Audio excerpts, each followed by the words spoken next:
네, 오늘은 아인슈타인의 실수를 좀 더 생각해 보면서 왜 이렇게 위대한 과학자들도 실수를 하나 그런 걸 한번 생각해 보려고 합니다. 우리 과학에서 이제 가장 위대한, 역사상 가장 위대한 과학자가 누구냐 그러면요, 두 사람을 놓고 누가 더 위대하다고 얘기하기 조금 곤란한 이제 그런 상황이 되는데, 한 사람은 이제 뉴턴이고요, 그렇죠? 그다음에 이제 아인슈타인. 아인슈타인은 그 타임즈인가요? 그 20세기, 20세기 100년에 걸쳐서 가장 위대한 사람이에요. 과학자만이 아니라 정치인, 문학가 통틀어서 인류 역사에 가장 큰 영향을 줬던 사람, 한 사람을 뽑을 때 1위로 뽑힌 사람이죠. 아인슈타인. 근데 이제 20세기에 활동한 사람이에요. 아인슈타인하고 뉴턴하고 누가 더 위대하냐? 그 참 곤란하죠. 왜냐면 뉴턴은 17세기에 이제 활동했던 사람인데, 그러니까 그 시대적인 제약이 있잖아요. 그래도 거의 아무것도 없는 상황에서, 뉴턴이 한 건 중요한 게 되게 세 가지 꼽을 수가 있죠. 그러니까 만유인력 법칙, 그러니까 운동이죠. 운동의 법칙.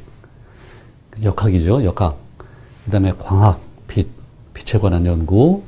그 다음에 이제 수학 면에서 미적분학을 만들고, 그 밖에도 많지만 요 세 가지만 가지고도 아마 지금 살았다 그러고 노벨상을 준다 그러면 각각 하나하나 다 노벨상을 줘야 될 정도 업적이에요. 뛰어난 사람인데, 나중에 아인슈타인 나와서 뉴턴의 그 업적을 조금 이제 말하자면 업그레이드 하거든요. 그러니까 특히 운동, 그렇죠? 중력 면에서 이게 뭐냐면, 예컨대 중력작용, 우리 달하고 지구, 또 지구하고 태양, 이게 중력작용이 있는데, 뉴턴이 설명이 못하는 게 뭐냐면, 어떻게 서로 거기에 그 먼 거리에 그런 천체가 있는 것을 알고 서로 중력을 미치느냐, 이거는 참 설명하기가 곤란하죠. 그렇죠? 그래서 이거를 원거리에서의 작용, 이렇게 얘기를 하는데, 그 설명이 잘 안 돼요. 그게 나중에 이제 아인슈타인 나와서 그거는 서로 알아보고서 끄는 게 아니고 공간 자체가 휘기 때문에 그렇다, 이렇게 얘기를 해요. 그러니까 훨씬 더 포괄적인 이제 설명이에요. 그래서 만약 한 사람을 딱 꼽아야 되면 아인슈타인을 꼽아야 될지 모르겠어요. 뉴턴도 거의 필적하는 중요한 사람이고.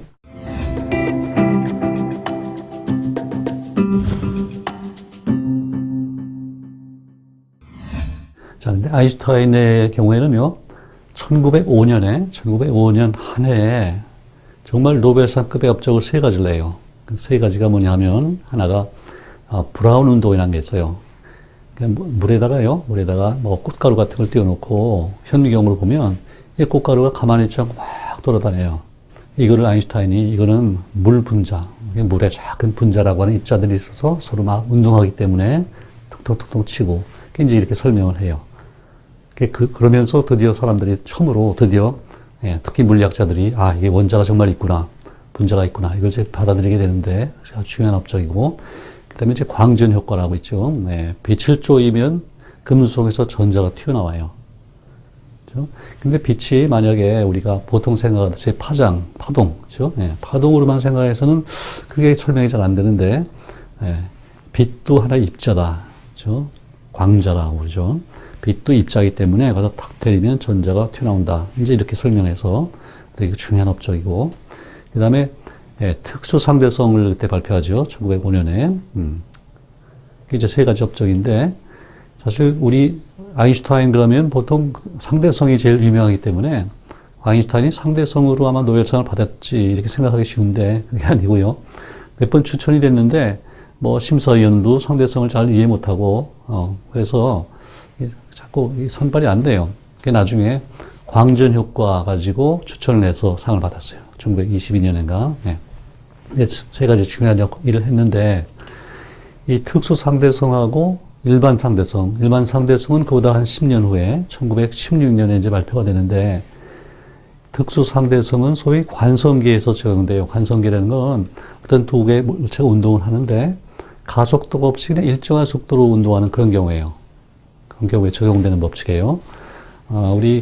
근데 고속전철 타고 어디 가려고 그래요. 이제 타고 있는데 옆에도 있어요. 근데 아무 소리 조용히 빠져나간다 그러면 이게 지금 내가 나가는 건지 저 기차가 반대로 가는 건지 구별이 잘 안 되죠. 그렇죠? 이런 걸 우리가 상대성이라고 그러는데, 근데 이거는 이제 관성계예요. 같은 같은 속도로, 가속도가 없는 경우에요. 자, 근데 요거를 가속도가 있는 그 계에다가, 비관성계에다가 이제 확장시킨 게 바로 일반 상대성이고요. 그러다 보니까 가속도가 있다는 게 결국은 우리 중력장이라는 거하고 통하거든요. 그죠? 우리가 물체가 중력장에서 끌려오면서 점점 가까이 가죠. 가까이 가면 더 빨라지고, 이런 가속계인데, 여기다가 1916년에 이제 그 상대성을 적용해가지고 이제 풀어냈어요. 그게 일반 상대성이고, 어쨌든 그 일반 상대성 이론이 나오고 나니까 다른 수학자와 물리학자들이 그 문제를 이제 풀어요. 근데 우주라는 큰 그 계에다가 적용시켜서 풀어봤더니, 이게 우주가 정적이 아니고 동적으로 나오는 거예요. 변한다는 얘기죠. 동적이라는 얘기는. 예, 팽창을 하거나, 수축하거나, 반복하거나, 뭐 이렇게 나와요. 그때 이제 처음으로 이걸 풀어냈던 사람이 러시아의 수학자 프리드만이라고 하는 분이 있고, 근데 이분은 좀 일찍 죽었어요. 그래서 자기 이론이 맞는다는 걸 잘 모르고 죽었고, 그 다음에 벨지움의 이제 신부 중에요. 예, 르메트르라고 한 분이 있는데, 이분이 또 이걸 풀어가지고서 1927년에 우주가 팽창한다. 팽창하면서 그렇다면 처음에 초기에 작은 우주가 있었고, 이거를 원시 원자 이렇게 불렀어요. 작은 원자로부터 출발해서 쭉 팽창한다. 이런 생각을 처음 했는데 27년에, 그러니까 아직 29년에 허블 법칙이 나오기 전이거든요. 그러니까 제 얘기는 뭐냐면 아인슈타인의 일반 상대성 이론을 가지고도 우주의 팽창, 또 더 나아가서는 빅뱅, 이게 충분히 예견이 된다 그 말이에요. 한편으로 이론적인 그런 게 있고, 그 다음에 이제 관측 면에서는 1908년에 리비트의 법칙, 12년에 슬라이퍼의 편의 관찰, 그 다음에 23년에 안드로메다 발견, 그 다음에 수십 개의 은하 발견, 그리고 29년에 허블 법칙. 그러니까 이제 이론과 관측이 다 맞아 들어가는 거죠. 예, 했어요.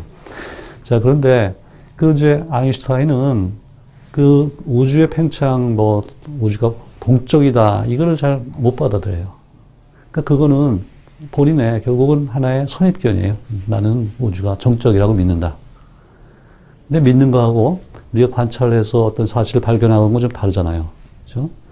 결국 아인슈타인이 이제 윌슨산에 가서 허블 만나고 다 하고 나서, 내가 실수했다고 그랬다 그랬죠. 그러니까 결국은, 예, 아주 위대한 과학자도 어떤 자기 선입견에 이렇게 매몰이 되면은 아주 큰 실수를 할 수 있다. 그런 레슨이에요, 이건.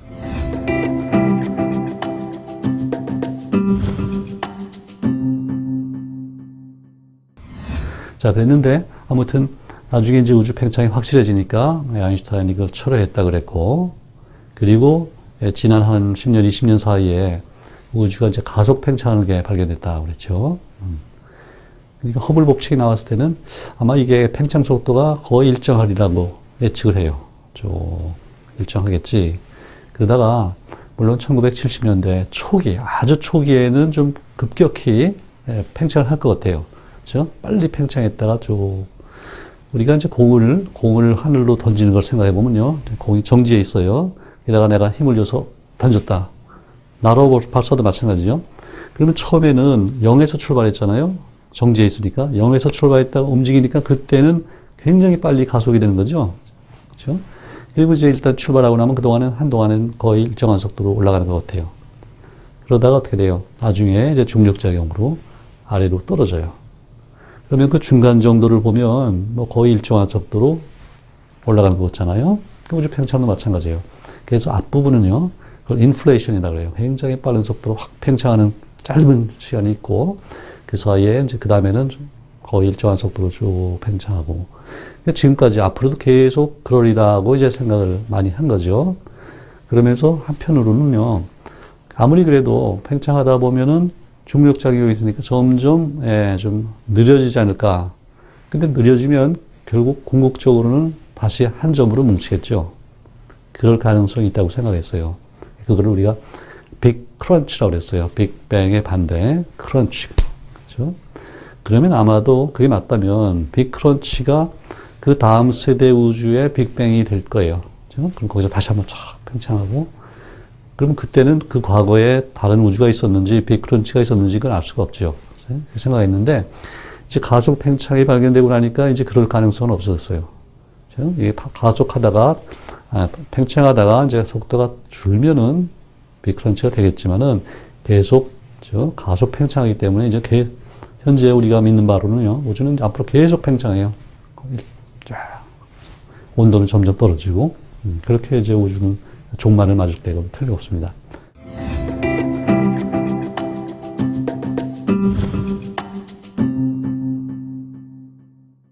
그래서 아인슈타인이 자기의 선입견 때문에 이런 실수를 했고, 결국 나중에는 알고 보니까 아인슈타인이 도입했던 우주상수가 있긴 있겠구나. 가속 팽창하는 그 힘이, 그 에너지가 바로 우주상수구나. 그걸 우리가 지금 암흑 에너지라고 그러고요. 이 암흑 에너지가 지금 우주 전체 에너지의 대부분을 차지한대요. 한 73%를 차지한대요. 그리고 암흑 물질이라는 게 한 23%. 우리가 알고 있는 모든 별과 은하, 모든 보통 물질은 한 4%밖에 안 된대요.